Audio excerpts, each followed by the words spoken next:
नमस्कार दोस्तों, जय श्री कृष्णा।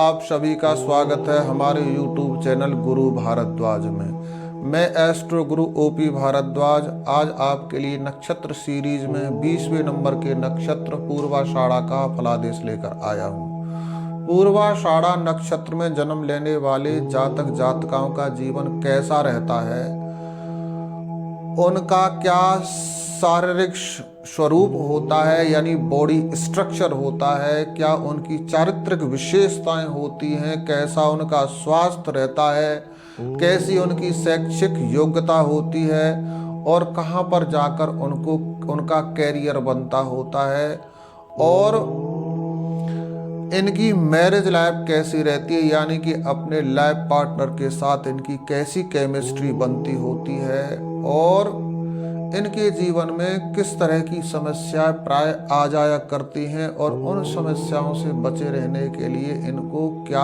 सावधानी बरतनी चाहिए और क्या उपाय करने चाहिए, इन बातों के बारे में आपको मैं बहुत विस्तार से और विधिवत समझाने का प्रयास करूंगा। तो दोस्तों, यदि आप ज्योतिष के जिज्ञासु हैं या ज्योतिष के बिगनर हैं, ज्योतिष सीखना चाह रहे हैं, ज्योतिष पर आपका विश्वास है, तो ये वीडियो आपके लिए बहुत महत्वपूर्ण है, इम्पोर्टेंट है। इस वीडियो के अंत तक जरूर बने रहिएगा। मेरा दावा है आपसे कि ये वीडियो आपकी प्रेडिक्शन पावर को बढ़ाने में यानी फलादेश करने की क्षमता को बढ़ाने वाला सिद्ध होगा। तो दोस्तों, यदि हम समझना चाहते हैं पूर्वाषाढ़ा के फलादेश को, तो सर्वप्रथम हमको ये समझना होगा कि पूर्वाषाढ़ा नक्षत्र के 4 चरणों पर अक्षर कौन कौन से आते हैं और ये अक्षर कौन कौन सी राशि के अंतर्गत चले जाते हैं और उस राशि के स्वामी ग्रह कौन है और उन ग्रहों का स्वभाव क्या है, और इस नक्षत्र का आकाश मंडल में विस्तार कितना है यानी कि कौन सी राशि के कितने अंश कितने कला विकला से लेकर कौन सी राशि के कितने अंश कला विकला तक ये नक्षत्र भोग करता है, और इस नक्षत्र के स्वामी ग्रह कौन है और इस नक्षत्र के देवता कौन है। इन बातों को जब हम अच्छे तरीके से समझ लेंगे तो हमारे लिए इस नक्षत्र के फलादेश को समझना बहुत सरल हो जाएगा, आसान हो जाएगा। तो दोस्तों, ये जो नक्षत्र है, इस नक्षत्र के 4 चरणों पर अक्षर आते हैं भू, धा, फा, ढा, यानी भालू वाला भा और धनुष वाला धा, फल वाला फा और ढक्कन वाला ढा। ये 4 अक्षर इस नक्षत्र के हैं और ये चारों ही अक्षर धनु राशि के अंतर्गत आ जाते हैं, और धनु राशि के स्वामी हैं देवगुरु बृहस्पति, जो सभी ग्रहों के दोष को दूर करने में सक्षम है। देवताओं के गुरु हैं देवगुरु बृहस्पति, और ज्ञान, भक्ति, जप, तप, धर्म और भाग्य का विचार ज्योतिष में बृहस्पति से किया जाता है। हमारे शरीर में जो चर्बी है और स्वभाव में जो क्षमा करने की शक्ति है, वो हमको बृहस्पति से प्राप्त होती है। और इस नक्षत्र का विस्तार धनु राशि के 13 अंश 20 कला 0 विकला से लेकर धनु राशि के ही 26 अंश 40 कला 0 विकला तक होता है, यानी इतने क्षेत्र में आकाश मंडल में इस नक्षत्र का अधिकार होता है। और इस नक्षत्र के स्वामी हैं दैत्याचार्य शुक्र। शुक्र देवता इस नक्षत्र के स्वामी हैं। शुक्र हमारे जीवन में सर्व ऐश्वर्यों के प्रदाता हैं। जितने भी इंद्रिय सुख के विषय हैं, जो भौतिक सुख हैं, उन सभी सुखों का विचार दैत्याचार्य शुक्र से किया जाता है।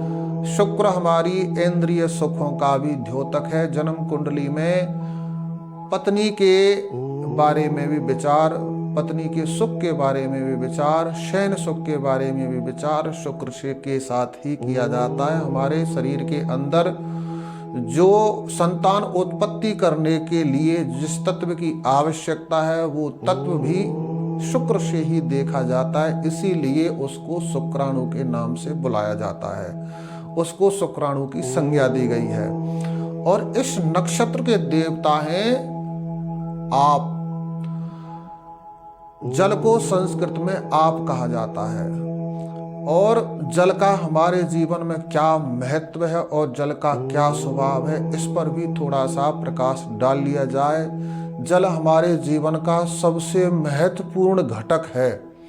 हमारे शरीर के अंदर और पूरी सृष्टि के अंदर सबसे ज्यादा जो एलिमेंट कोई तत्व है तो वो है जल। हमारे शरीर में सबसे ज्यादा तत्व लगा है तो वो जल है। 70% हमारे शरीर के अंदर जल है और शेष 30% में और तत्व हैं जितने भी।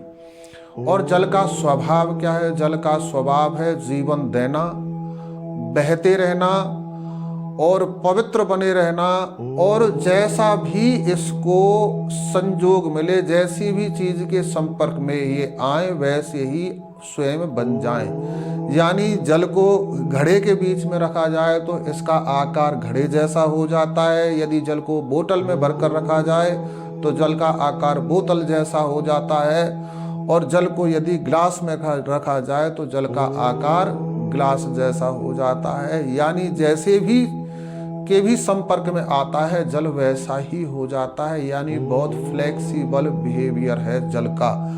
तो वो जल देवता इस नक्षत्र के देवता है।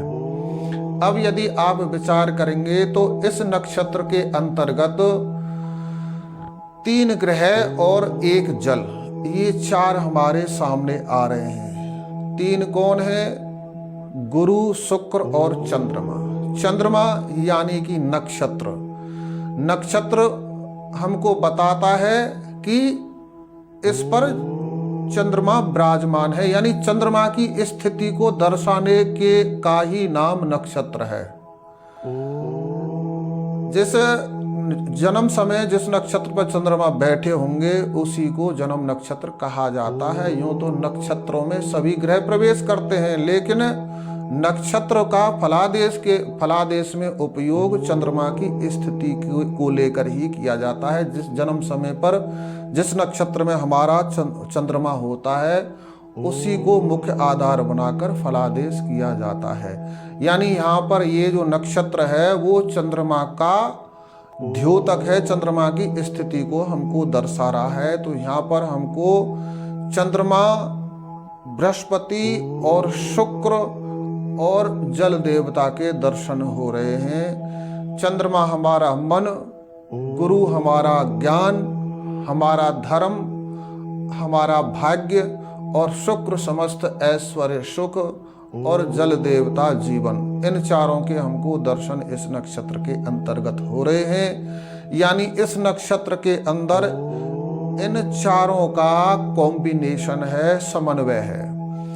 इस नक्षत्र के जन्म लेने वाले जातक जातिकाओं के शारीरिक ढांचे के बारे में बात की जाए कि इनका बॉडी स्ट्रक्चर कैसा होता है, तो ये नक्षत्र वाले लंबे कद वाले पतले शरीर वाले होते हैं। इनके कान बड़े होते हैं, आंखें चमकीली होती हैं और आंखें सफेद बेस लिए हुए होती हैं और दांत इनके बड़े सुंदर होते हैं। शरीर से ये वैसे हष्ट पुष्ट होते हैं। प्राय इनकी जो हाथ होते हैं अन्य व्यक्तियों की अपेक्षा में बड़े होते हैं। इनको हम आजान बाहु कह सकते हैं कि इनके जो हाथ हैं तकरीबन घुटने के नजदीक लगते होते हैं। ऐसा इनका शरीर का स्ट्रक्चर, बॉडी का स्ट्रक्चर होता है। यदि इनकी चारित्रिक विशेषताओं के बारे में बात की जाए तो ये बहुत कार्यकुशल होते हैं। जो भी काम इनके करने के लिए इनके पास आता है उसको तहे दिल से समर्पित होकर और अपनी प्रतिष्ठा का सवाल बनाकर उस काम को ये लोग करते होते हैं और बहुत सीरियसली उस काम को करते होते हैं। और कई बार इस सीरियसनेस की जो आदत है इनके जीवन का अंग बन जाती होती है। इनके व्यवहार में वो कार्य के प्रति गंभीरता हर समय दिखाई देने लग जाती है, यानी ये चिंताग्रस्त हमको दिखाई देने लग जाते होते हैं। संगीत के बड़े प्रेमी होते हैं, संगीत सुनना भी और संगीत स्वयं गाना भी इनको अच्छा लगता होता है। प्राय स्त्री यदि इस नक्षत्र वाली हैं तो वो बहुत गुणवान होती हैं, गृह कार्य दक्ष होती हैं और इनका अपोजिट सेक्स के प्रति ज़्यादा लगाव होता है। शरीर में इनके जो शारीरिक संरचना है उससे इनमें काम के दर्शन होते हैं। आज की भाषा के अनुसार यदि बात की जाए तो ये सेक्सी नज़र आते होते हैं। प्रकृति के बड़े प्रेमी होते हैं। वन्य जीवों के साथ इनका बड़ा प्रेम होता है। कुत्ता, बिल्ली, तोते, पक्षियों के साथ में इनका प्राय ज़्यादा प्रेम देखा जाता है और बड़े साहसी भी होते हैं। ये इनकी चारित्रिक विशेषता है। यदि इनके स्वास्थ्य की बात की जाए तो स्वास्थ्य इनका प्राय अच्छा रहता है यदि लग्नेश की स्थिति अच्छी है और चंद्रमा इनकी कुंडली में किसी पाप ग्रह द्वारा पीड़ित नहीं है। उसी प्रकार से इनकी शिक्षा भी बहुत अच्छी रहती है यदि पंचम भाव की स्थिति अच्छी है। इनके चंद्र, गुरु और बुध स्वस्थ हैं तो। और यदि इनके कैरियर की बात की जाए तो कैरियर में ये सेल पर्सन बहुत अच्छे रहते हैं। स्तर इनका इनकी ग्रहों के अनुसार होता है। सेल परचेजिंग का काम किस स्तर पर कर रहे हैं ये उस ग्रह का बल निर्धारित करेगा जो इनके दसम भाव से संबंध रखता है, 10th हाउस से।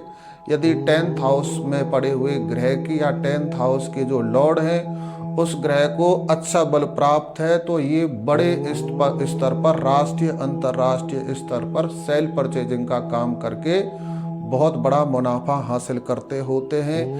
और इंजीनियरिंग में भी यानी इनकी कल्पना शक्ति, शुक्र क्योंकि इस नक्षत्र के देवता हैं तो कलात्मक और कल्पना ये दोनों ही इनकी बहुत अच्छी होती हैं। आर्किटेक्चर, इंजीनियर ये बहुत अच्छे बन जाते होते हैं। यदि दसम भाव और सूर्य की स्थिति अच्छी है तो ये सरकारी इंजीनियर भी बन जाते हैं। वहाँ से ये अच्छी रेपो अपनी प्रतिष्ठा पाते होते हैं। और यदि ये बिजनेस करना चाहते हैं तो इनके लिए खाद्यान्न, फूड प्रोडक्ट से रिलेटेड कोई भी बिजनेस करेंगे तो इनको बहुत लाभ प्राप्त होगा। प्रकृति के साथ भी इनका प्रेम होता है, इसलिए ये यदि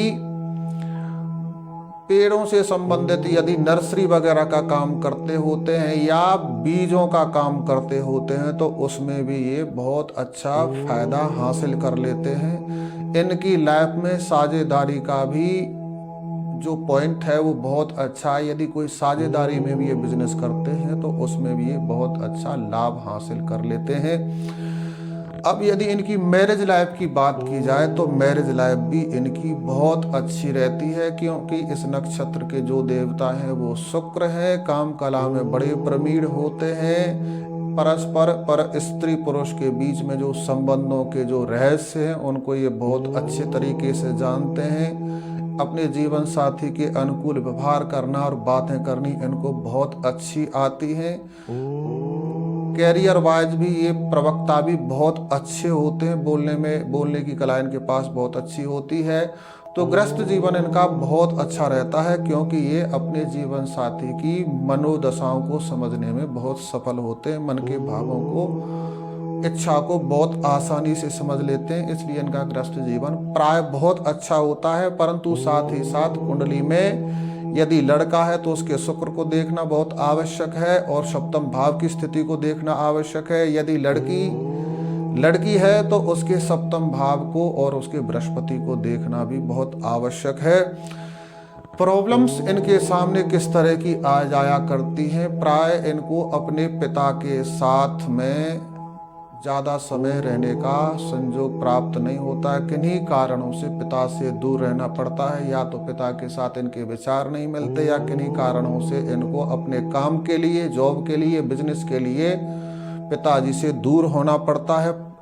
परिवार से प्राय ये जो इनकी पारिवारिक पृष्ठभूमि है पत्नी को छोड़कर, उससे ये असंतुष्ट रहते हैं। किन्हीं कारणों से इनको इतना सुख नहीं मिलता है जितना सामान्य व्यक्ति को मिलता होता है। यदि इनके स्वास्थ्य को लेकर समस्याओं की बात की जाए तो इनको लंग्स से रिलेटेड प्रॉब्लम्स आ जाया करती हैं। बार बार खांसी जुकाम होना या बॉडी में ऑक्सीजन की कमी आ जाना, ऐसी समस्याएं इनके सामने प्राय आ जाया करती हैं। इन समस्याओं से बचने के लिए इनको क्या करना चाहिए, यदि इस पर विचार किया जाए तो सर्वप्रथम इनको अपनी जन्म कुंडली के लगन को देखना चाहिए। लगन लग्नेश की स्थिति, लगन के कारक की स्थिति क्या है। यदि वो सामान्य है और नक्षत्र जनित ही इनके सामने समस्या आ रही है तो इनको सोमवार के दिन सफेद कपड़े में साबुत चावल सवाई मात्रा में रखकर किसी धर्म स्थान में दान कर देना चाहिए। किसी शिवालय मंदिर में जाकर दान कर देना चाहिए। ऐसा करने से इनके सामने आ रही समस्याएं दूर हो जाती हैं और इनका जीवन अच्छा गुजरता होता है। तो दोस्तों, जुड़े रहिए हमारे YouTube चैनल के साथ में। हम आपके लिए ऐसा ही ज्योतिष का ज्ञान वर्धन करने वाले, एस्ट्रोलॉजिक नॉलेज प्लस करने वाले वीडियो आपके लिए लेकर आते रहेंगे। यदि अभी तक भी आपने हमारे चैनल को सब्सक्राइब नहीं किया तो इसको सब्सक्राइब कर लें, और यदि आपको ये हमारा वीडियो अच्छा लगता है तो इसको लाइक कमेंट शेयर अवश्य कर दें, क्योंकि ये सेवा आपके लिए बिल्कुल मुफ्त है। आपने वीडियो को अंत तक देखा, इसके लिए आपका बहुत बहुत धन्यवाद। जय श्री कृष्ण।